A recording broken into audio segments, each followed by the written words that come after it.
Don't try to talk yourself into doing the right thing. There's a story behind that. This is your daily message from Chad, number 908, to upgrade your mental game today by telling yourself a better story. Because the most important story you hear is the story you tell yourself. If you have not followed or subscribed yet, please do. This message is dedicated to Michael Balkin. Here's the upgrade. Your brain will try to tell you that you have to be a certain type of person to do a certain type of habit, but the trick is to do it to be it.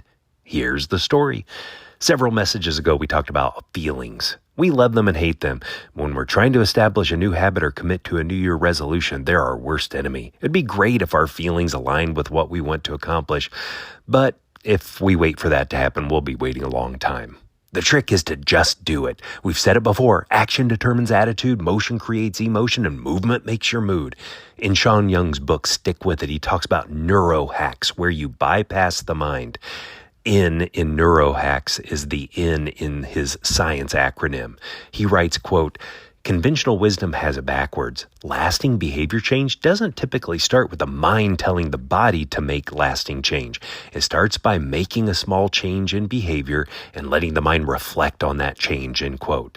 Set up an algorithm for whatever habit you're trying to establish where the action becomes automatic, so you remove your mind from getting a vote as to whether you'll do something or not. Young goes on to say, quote, "Self-identity is a key part of this process.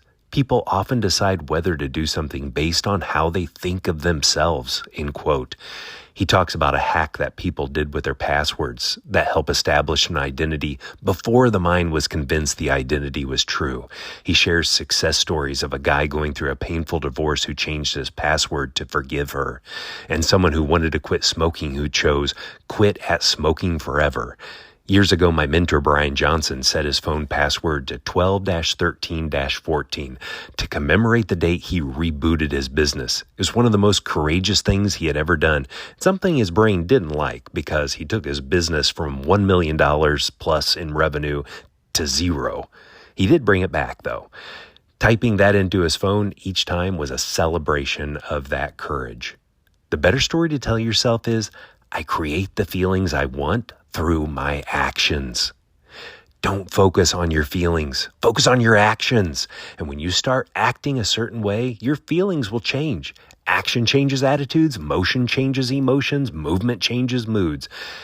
Do you have any dreams or goals that you can convert into passwords? Be a neurohacker. Start picking away at the identity you want every time you type your password. Tell yourself, "That's who I am," as you type.